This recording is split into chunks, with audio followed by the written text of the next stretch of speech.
કેમ છો વિદ્યાર્થી મિત્રો? આપ સર્વનું એકવાર ફરીથી આધારશિલા વિદ્યાલયમાં સ્વાગત છે.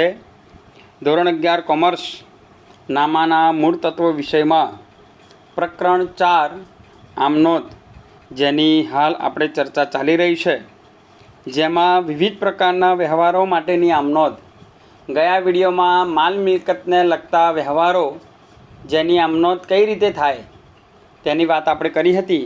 અને આજે અન્ય રીતે માલની જાવક અંગેના લગતા વ્યવહારોની વાતચીત આજે આપણે કરવાના છીએ. હું ઋષિત કે પટેલ ઈ લર્નિંગના માધ્યમથી આ ચેપ્ટરના 6થા ભાગની અંદર અન્ય રીતે માલની જાવક અંગેના વ્યવહારો વિશે અને તેની આમનોંધ ચોપડે કેવી રીતે થાય છે તે આપણે જાણવાનો પ્રયત્ન કરીશું. અન્ય રીતે માલની જાવક ધંધામાં વેચાણ કે ખરીદ માલ પરત ઉપરાંત બીજા પણ કેટલાક કારણોસર અન્ય રીતે ધંધામાંથી માલની જાવક થાય છે. આવા પ્રકારના કિસ્સાઓમાં માલની જાવક પડતર કિંમતે ચોપડામાં નોંધવામાં આવે છે.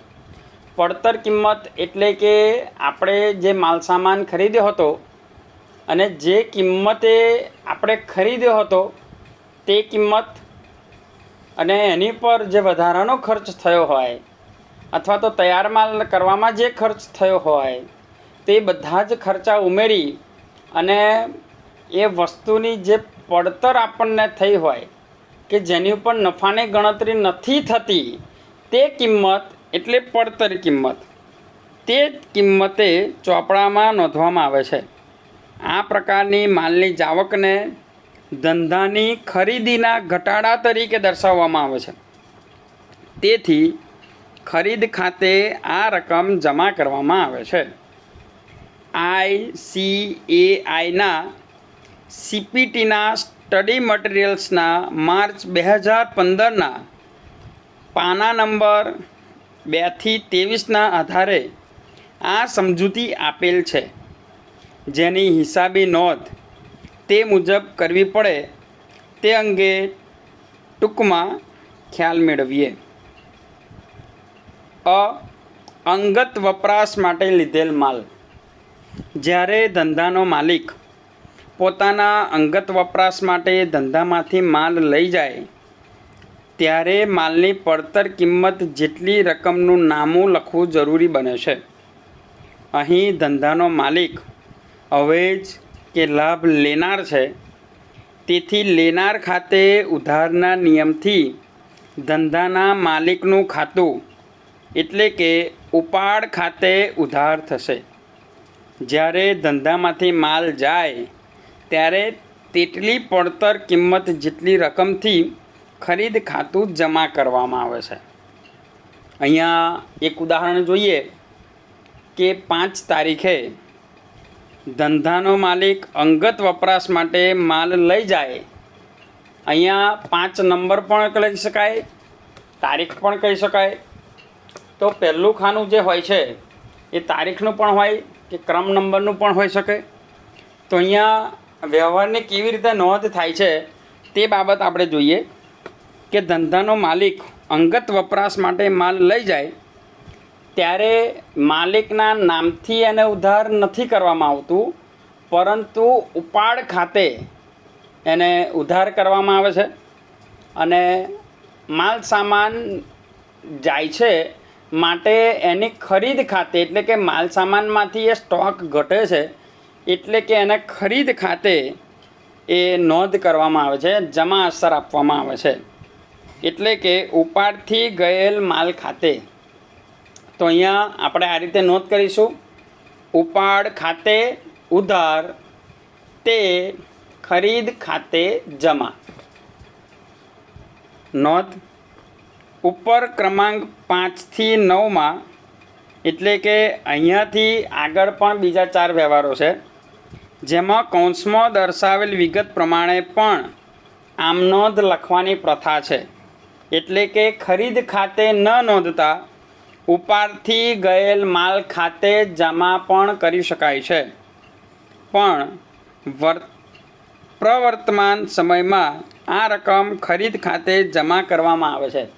મુખ્યતઃ આજના જમાનાની અંદર જ્યારે માલ સામાનની અંદર ઘટ પડે, ઓછો થાય, અન્ય રીતે માલ જતો હોય ત્યારે એની જમા અસર માત્ર ખરીદ ખાતે જ આપવામાં આવે છે.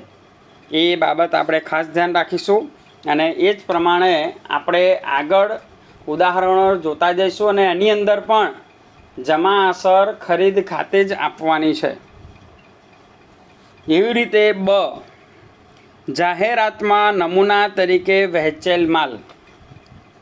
કેટલાક વેપારીઓ જાહેરાતના હેતુથી ગ્રાહકોને સેમ્પલ તરીકે માલ મફત વહેંચે છે. ત્યારે માલની પડતર કિંમતે નામું લખવું જરૂરી બને છે.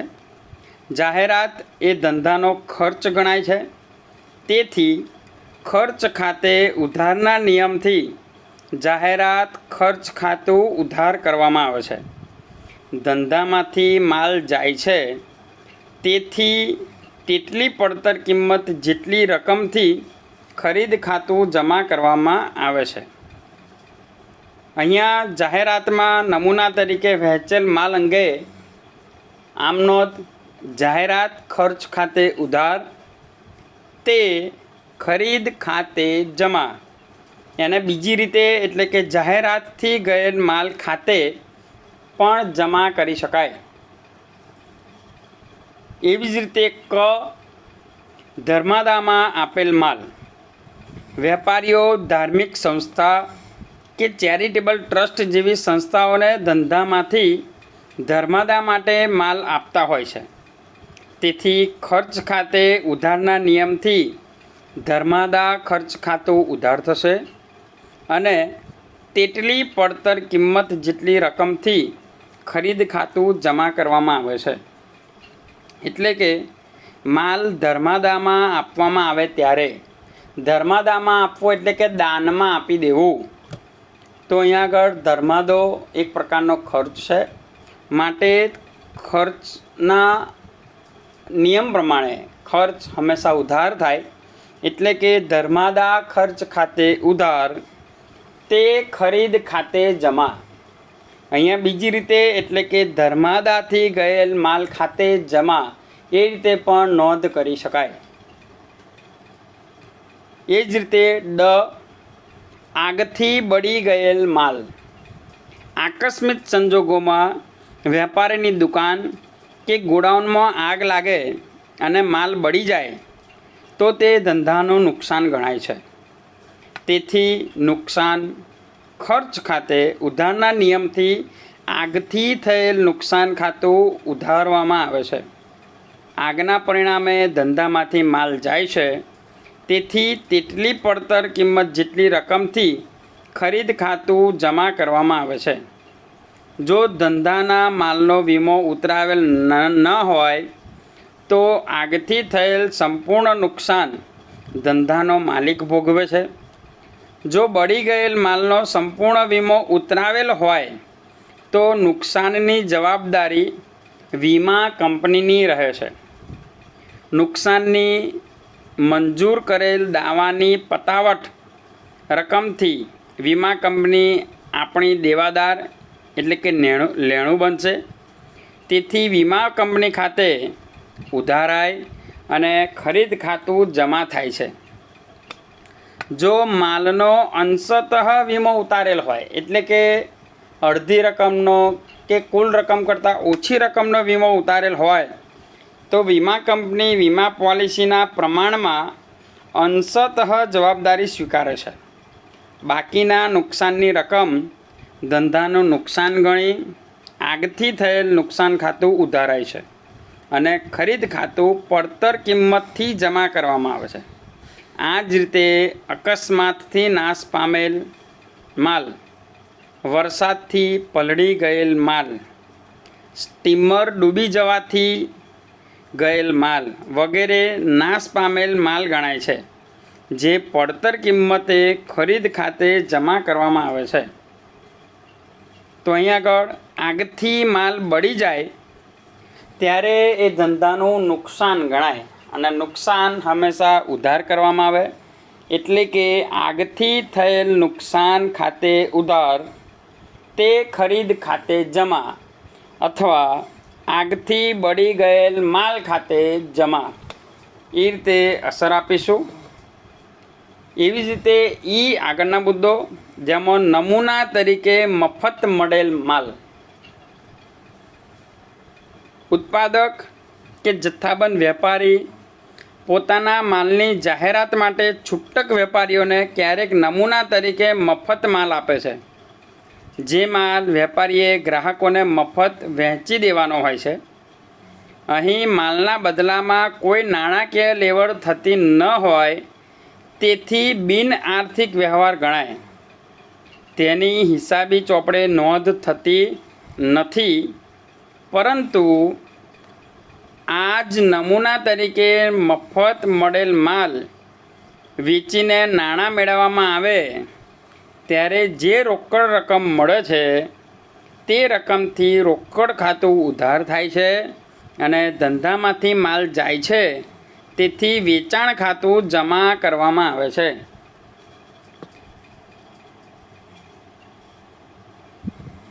ધંધામાં મફત નમૂના તરીકે મળેલ માલ જ્યારે વેચવામાં આવે ત્યારે વેચાણના બદલામાં આપણને રોકડ રકમ મળે છે. તો રોકડ રકમ જ્યારે ધંધામાં આવે ત્યારે રોકડનું ખાતું ઉધાર થાય, એટલે કે રોકડ ખાતે ઉધાર તે વેચાણ ખાતે જમા. એવી રીતે ધંધામાંથી ચોરાઈ ગયેલ માલ, જ્યારે વેપારીની દુકાન કે ગોડાઉનમાંથી માલની ચોરી થાય છે ત્યારે ધંધાના માલિકની પડતર કિંમત જેટલું નુકસાન થાય છે. તેથી ખર્ચ કે નુકસાન ખાતે ઉધારના નિયમથી ચોરીથી થયેલ નુકસાન ખાતું ઉધાર થાય છે અને ધંધામાંથી માલ જાય છે, તેથી જાય તેટલે અંશે ખરીદ ખાતું જમા કરવામાં આવે છે. માલની લેવડ દેવડથી અસ્તિત્વમાં આવતા માલના ખાતા અંગેની હિસાબી નોંધ નીચે મુજબ છે. એટલે કે માલ ચોરાઈ જાય ત્યારે તો ચોરી થવી એ પણ ધંધાનું એક નુકસાન જ છે. તેથી ચોરીથી થયેલ નુકસાન ખાતે તે ઉધાર થશે અને તે ખરીદ ખાતે જમા, અથવા તો ચોરીથી ગયેલ માલ ખાતે જમા, એ રીતે એની અસર થશે.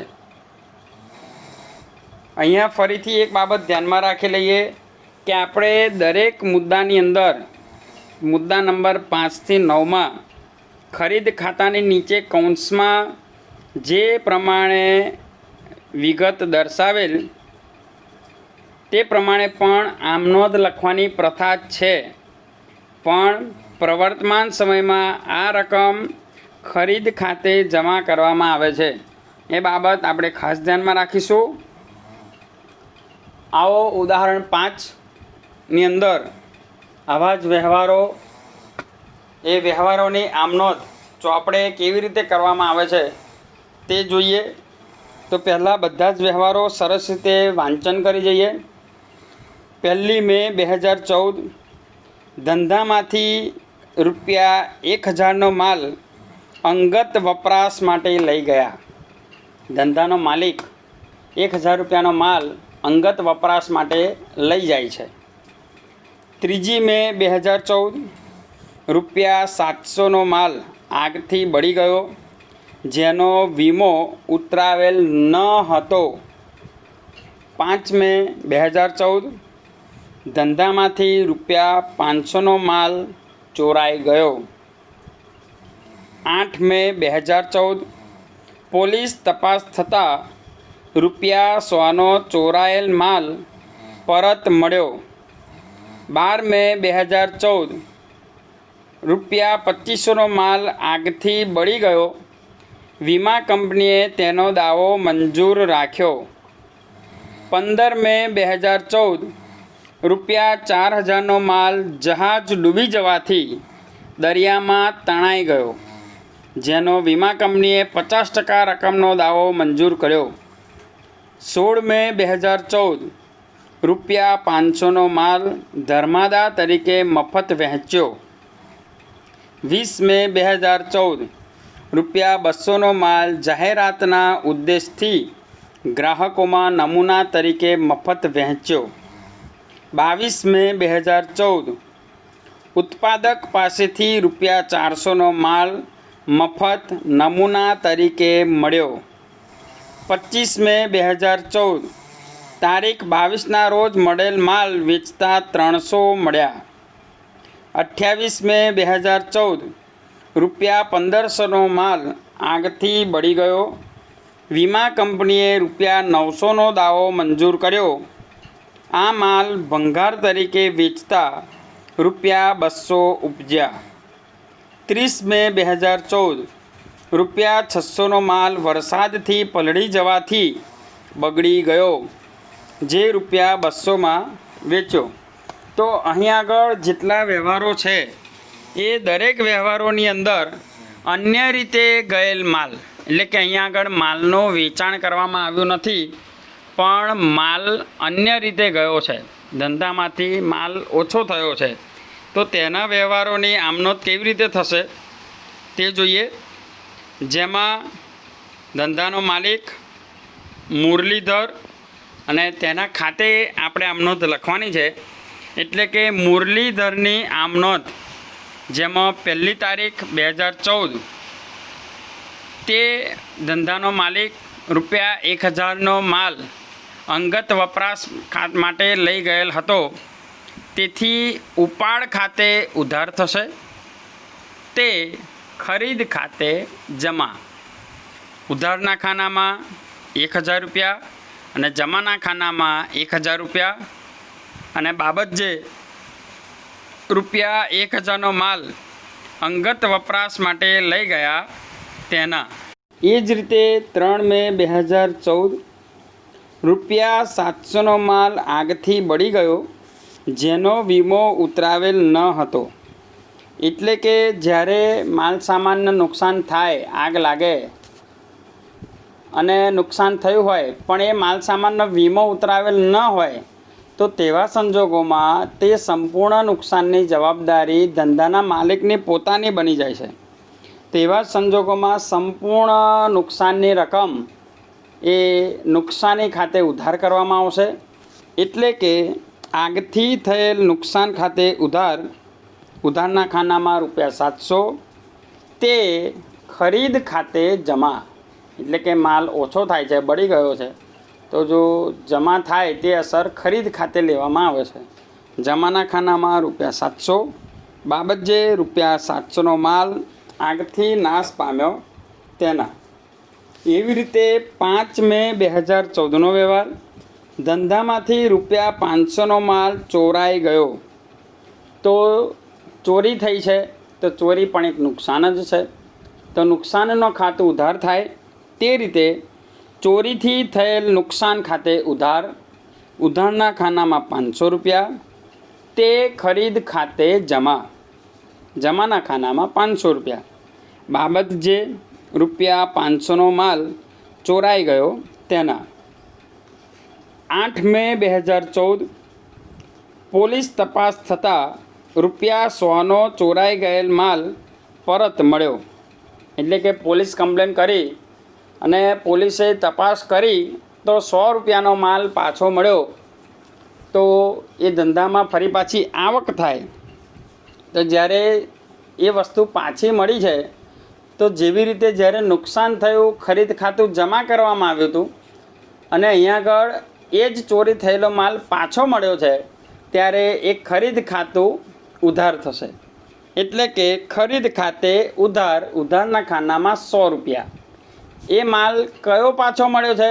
તો કે ભાઈ ચોરીથી થયેલ નુકસાન ખાતે જે આપણે ઉધાર કર્યો હતો તે માલ પાછો મળ્યો છે. એટલે કે અવેજનું ખાતું એનું એ જ અહીંયા આગળ રિવર્સ એન્ટ્રી થશે. એટલે કે તે ચોરીથી થયેલ નુકસાન ખાતે જમા ₹100, બાબત જે ₹100નો ચોરાઈ ગયેલ માલ પરત મળ્યો તેના. 12 મે 2014 ₹2500નો માલ આગથી બળી ગયો. વીમા કંપનીએ તેનો દાવો મંજૂર રાખ્યો. તો અહીં આગળ આગથી થયેલું નુકસાન છે તે માલનો વીમો ઉતરાવેલો છે, અને જ્યારે વીમો ઉતરાવેલો હોય ત્યારે એ નુકસાનીની રકમ જો વીમા કંપની મંજૂર રાખે અને જો 100% મંજૂર રાખે તો સંપૂર્ણ રકમ વીમા કંપની ખાતે ઉધાર કરવામાં આવે, કારણ કે એ નુકસાની જેટલી પૂરેપૂરી રકમ વીમા કંપની ધંધાના માલિકને ચૂકવી આપે છે.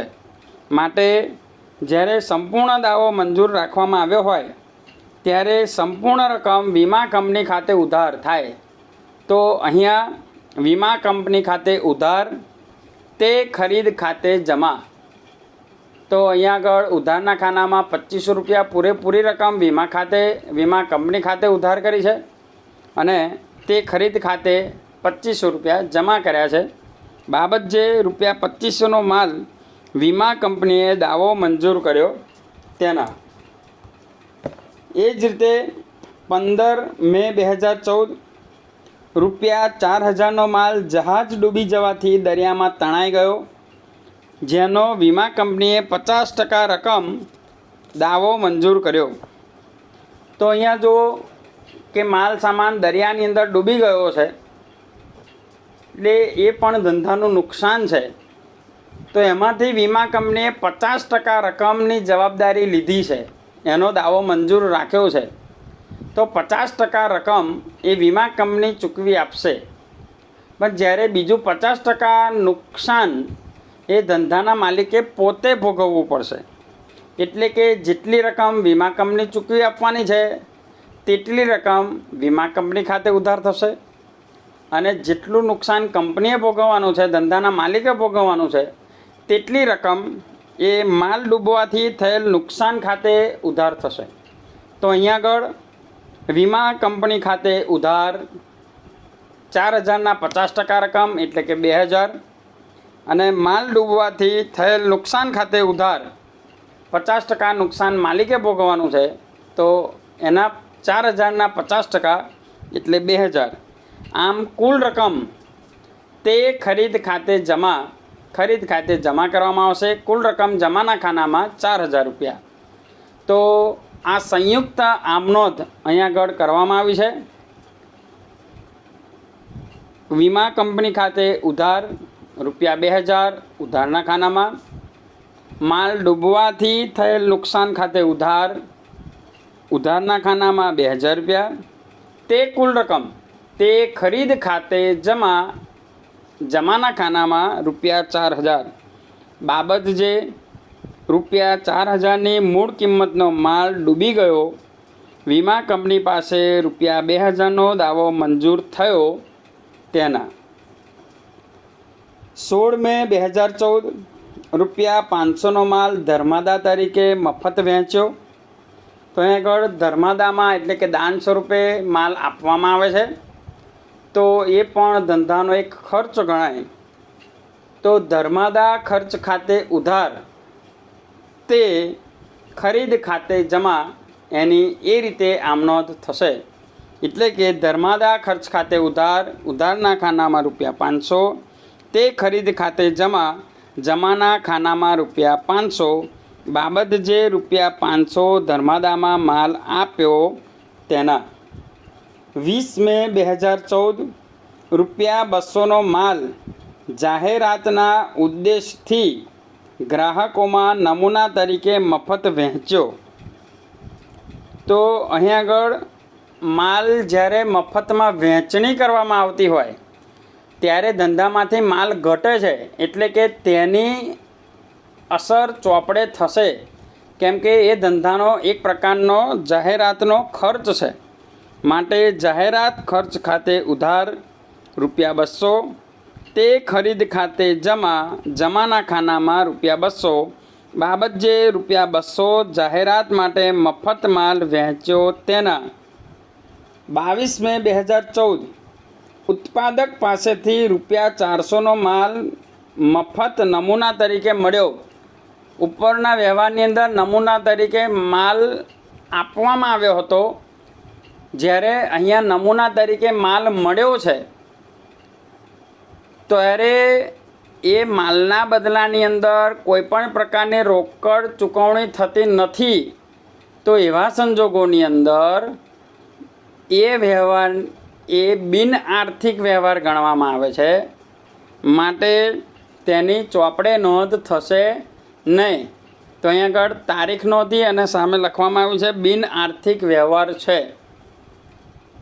એ માલ જેવી રીતે નમૂના તરીકે મળ્યો છે એવી રીતે જ આપણે પણ ધંધાનો માલિક પણ એ સામે નમૂના તરીકે વહેંચી દેશે. એટલે કે કોઈ પણ જાતની નાણાકીય લેવડ દેવડ થતી નથી.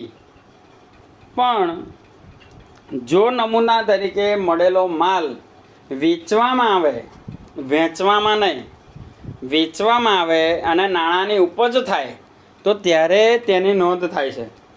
અને તેવો જ વ્યવહાર 25 તારીખનો છે કે 25 મે 2014 તારીખ 22ના રોજ મળેલ માલ વેચતા 300 મળ્યા.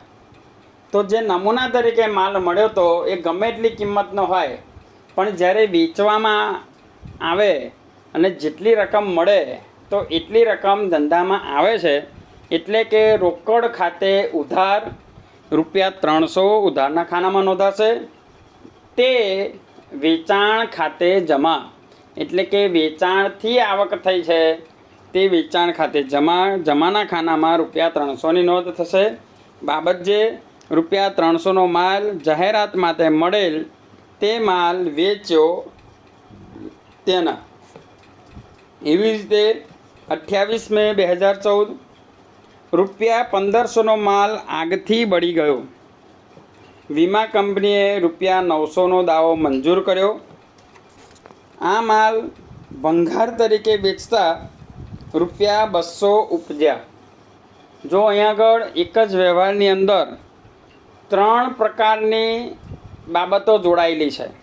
એક તો આગથી નુકસાન થયું છે અને વીમા કંપનીએ તેમાંથી માત્ર ₹900નો જ દાવો મંજૂર રાખ્યો છે. તો કુલ ₹900 નુકસાની પેટે વીમા કંપની ધંધાને ચૂકવશે. બાકીની ₹600 જે નુકસાન રહ્યું તો બળી ગયેલો માલ ધંધાનો માલિક એનો ભંગારની અંદર વેચાણ કરી દે છે. તો વેચાણ કરતાં એને ₹200 મળે છે. તો બાકીના ₹600માંથી ₹200 એને ભંગાર કિંમત મળી. તો હવે બાકીની જે રકમ ₹400 રહી તે આગથી થયેલા નુકસાન તરીકે ધંધાનો માલિક એ માળી વાળશે, એ ખર્ચ તરીકે કાઢી નાખશે.